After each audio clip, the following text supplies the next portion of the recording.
The fashion world shudders as the bold and the beautiful plunges into its most shocking, destabilizing chapter in years. On September 26th, a mysterious young woman named Elise arrives in Los Angeles carrying nothing but a worn leather sketchbook and a story that shakes the Forrester dynasty to its core. Inside the sketchbook, a haunting pencil rendering of a woman's face her mother's drawn decades ago during Rich Forrester's design tenure in Milan and Paris. A temporary DNA match triggers chaos, but it's only the beginning. The arrival of a possible Forrester heir from Europe threatens not only the family's tightly held legacy, but the very foundations of Forrester Creations itself. Elise appears without fanfare. No press. No drama. Just a quiet knock at the Forrester mansion doors and a request to speak to Ridge. Steffi Forrester opens the door and is immediately taken aback by the girl's appearance, confident, elegant, poised and strangely familiar. When Elise reveals the sketchbook, Steffi's heart stutters. She recognizes the style, the signature lines, the hand-drawn marks of her father. The signature are at the bottom right corner confirms it. Ridge drew this, no doubt. But it's the face in the sketch that sends shockwaves. It resembles Elise down to the cheekbones and a spot older, softer. The resemblance is uncanny. Ridge is summoned. When he sees the sketch, a flicker of confusion crosses his face, followed by something colder fear. Elise says the woman in the drawing was her mother. She never met her father. Her mother never spoke of him. But on her deathbed, she whispered one name, Ridge. With the drawing, Elise has come searching for answers. And now, answers are due. Steffi and Thomas are stunned. Could Elise truly be their sister? The resemblance, the timing, the stylite all lines up. But Brooke Logan, watching the situation unfold with surgical precision, grows suspicious. She knows Ridge's habits, his methods, and his weaknesses. And something doesn't add up. She quietly borrows the sketchbook that night and flips through the pages. Then she finds a TA seam, a hairline slit in the spine. With surgical care, she peels back the binding and finds another sketch underneath the one Elise showed. The paper's edge was cleanly cut and glued over an older image. The original sketch was different. Someone tampered with the sketchbook. Brooke confronts Ridge the next day, holding the altered page in her hand like a smoking gun. "Did you draw this or not?" she demands. Ridge doesn't deny it. He remembers the sketch. He remembers the time in Milan. But the face, he doesn't remember the face. That period of his life is a blur, intoxicating, rushed, chaotic. But then he recalls a specific night. Lake Como, champagne, a secluded villa, and a woman unnamed, anonymous, mesmerizing. A model from a charity shoot who vanished by morning. Brooke stares at him in disbelief. Taylor Hayes, standing nearby, narrows her eyes. This isn't just about Elise anymore. It's about who Ridge was during those years, and what he might have left behind. Then Elise pulls out something that silences the room, a silk scarf. Pale pink, embroidered with the letter R, Ridge gasps. He remembers that scarf. He designed it for a limited couture line that was never mass-produced. He gave it to a woman at Lake Como same night. The same villa. The same mystery. The room freezes. Taylor turns cold. Brooke turns furious. Steffi and Thomas look at each other, their expressions unreadable. "You might have another daughter," Thomas asks, stunned. Ridge can't answer. He doesn't know. But Elise insists her mother had that scarf from the day she was born. She kept it locked away in a box, with only the sketch and a faded photograph of a lakeside villa. She always said it was from him. The story gains momentum. Rumors explode across the fashion world. Paparazzi camp outside Forrester headquarters. Online forums ignite with wild theories. Is Elise a long-lost Forrester heir? Was Ridge unfaithful during his engagement to Taylor or Brooke? Is this a cover-up decades in the making? But then another bombshell drops. Eric Forrester quietly asks Charlie to examine the sketchbook for forensic inconsistencies. The adhesive used to bind the replacement sketch page was manufactured only in the last 2 years. Someone altered it recently. The question becomes, did Elise tamper with it?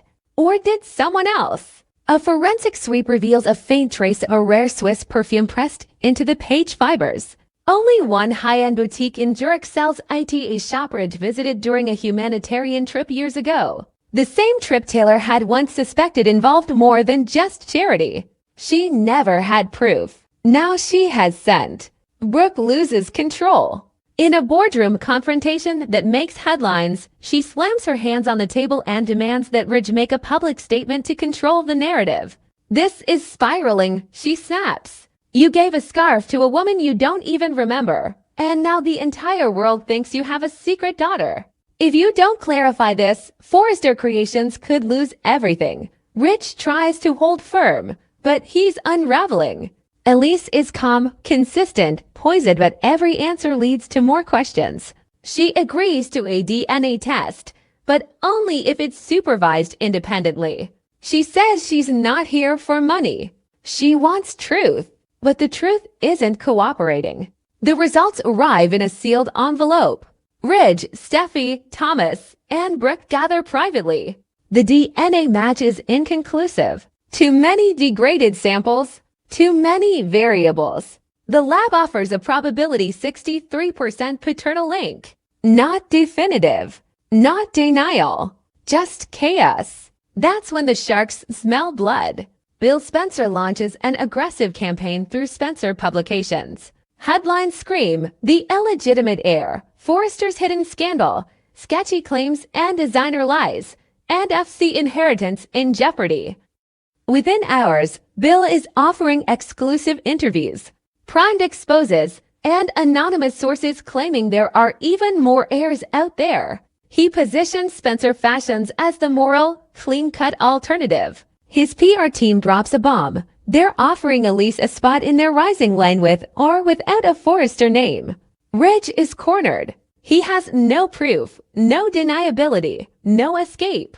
Brooke threatens to walk. Taylor starts drafting custody contingencies just in case Elise has a claim. Eric wants to defend his son, but his health is fragile and the stress is mounting. Then the final blow, a confidential letter arrives at Forrester Creations. No return address. Inside is a photograph, rainy, aged, but clear enough. It's Ridge, Lake Como, champagne glass in hand. And beside him, a woman who looks exactly like Elise. The caption scribbled on the back reads, "She told me you'd forget, but I never did." See, everything stops. The woman in the photo is not just a model. She was someone with a plan. Someone who wanted to be remembered. Someone who may have hidden her daughter in Europe, waiting for the perfect storm. And now, the storm has arrived. Elise stands alone, a silk scarf in her hand, a 63% DNA match, and the weight of a legacy pressing on her shoulders. Whether she's a Forrester by blood or not no longer matters. Best the damage is done. Reputations are crumbling. Alliances are shifting. And Forrester Creations may never recover. Because in Los Angeles, heritage is everything. And when legacy meets scandal, there are no winners only survivors. In the high-stakes world of the bold and the beautiful, bloodlines have always defined power, identity, and legacy, but never quite like this. The arrival of Elise, the enigmatic young designer from Europe carrying a sketchbook, a scarf, and a whisper of shared DNA with Ridge Forrester, has already shaken the Forrester family to its core. But now, she's no longer just a mystery, she's a sensation. Within weeks of her sudden appearance in Los Angeles, Elise launches a surprise capsule collection titled Bloodline Inspired, unapologetically, by the possibility that she might be Ridge Forrester's daughter. The collection is lean, fierce, emotionally charged. It carries the precise lines of classic Forrester couture, but with a dangerous edge, a modern defiance. The collection explodes online. Fashion critics are stunned. Social media declares Elise the next power player in high fashion. Hashtags trend within hours. Bloodline by Lice, Forrester hire, via the Forrester. With each post, the fire spreads. And Forrester Creations. They feel the heat. Eric Forrester, despite his reservations, sees Elise as a rising star. She has the gift, he tells Ridge after reviewing the line. She has your eye. And maybe something more. The suggestion is heavy. Steffi is caught between skepticism and awe. Thomas, visibly threatened, tries to dismiss the collection as gimmicky, but even he can't deny its raw brilliance. Hope Logan feels it too, and she doesn't like it one bit. Internally, things begin to fracture. Hope, still needing hope for the future, worries Elise's rising star will eclipse her position. She's already had to fight off Steffi's overreach. Now comes this new sister with instant fame and Ridge's silent approval. Steffi, territorial by nature, sees Elise as a threat not just to her position, but to the stability of the family. We don't even know if she's really a Forrester. She snaps in a meeting. But suddenly she's being treated like royalty. And then there's Paris, who's worked quietly in the background for years, pushing her own designs, building credibility from the ground up. She's incensed when Elise is offered a guest collaboration spot at FC after just one viral moment. The jealousy is immediate, raw, and dangerous. Forrester Creations becomes a powder keg. And Ridge. He's walking a tightrope. Elise's popularity is undeniable. Her name sells. Her work connects with a younger, global audience. Investors start asking about her future with the company. Influencers beg for interviews. Editors want exclusives. And through it all, Elise maintains her calm and shaken, unreadable. But while the Forrester family simmers with resentment and suspicion, Deacon Sharp stumbles onto a truth no one saw coming. One night, while closing up Il Giardino, Deacon finds a misplaced phone in the back lounge lift behind by a shadowy figure he vaguely remembers seeing at Elise's debut party. Curious, and after a few too many drinks, he powers it on.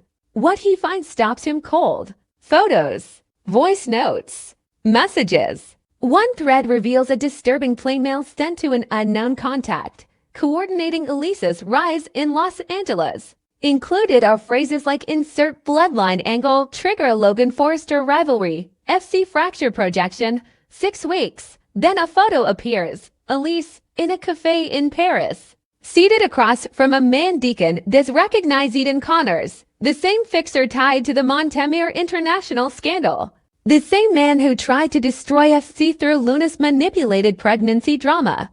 Deacon freezes. He knew Elise had arrived under mysterious circumstances, but now he suspects something far worse. What if she's being used? What if she's a pawn whether she knows it or not? The sketchbook, the scarf, the DNA, the Timminget could all be part of something deeper, more strategic. A surgical attack, not a coincidence. Deacon doesn't know what to do. He approaches Brooke first, thinking she knows how to handle it.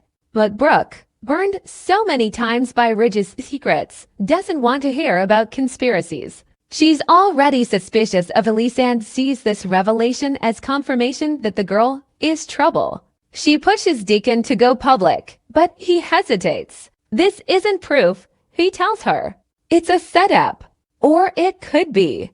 But if I'm wrong, meanwhile, the lease continues to dominate headlines. Forrester Creations schedules a joint campaign between her and Thomas.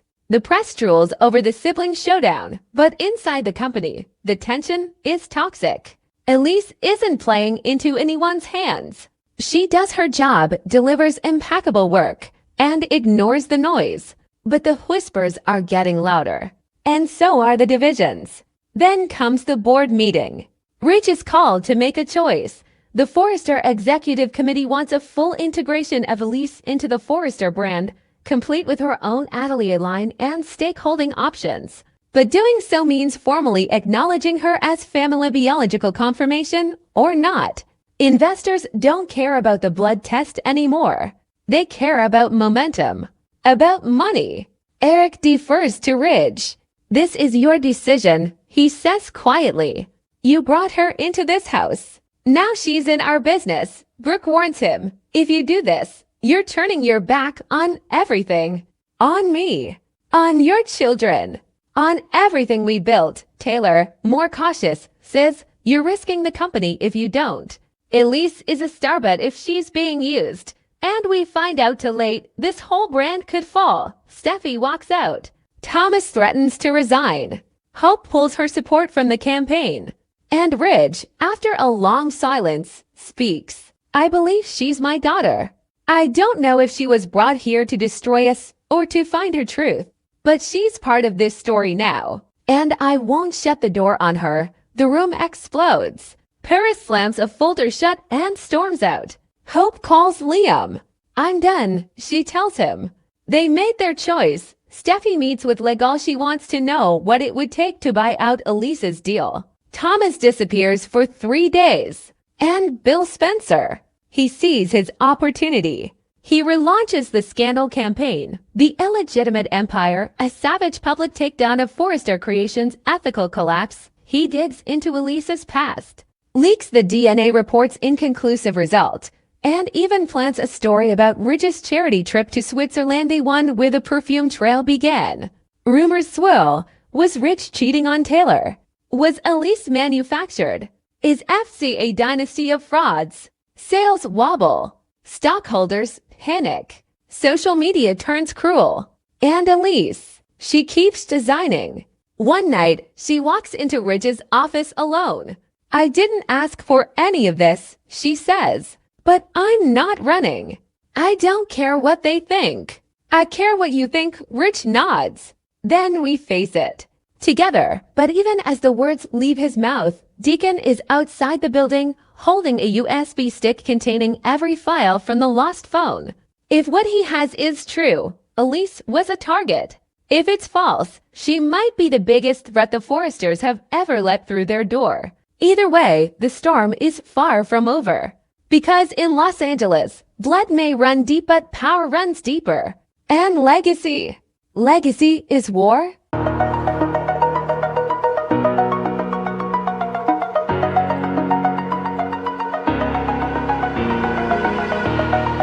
Oh.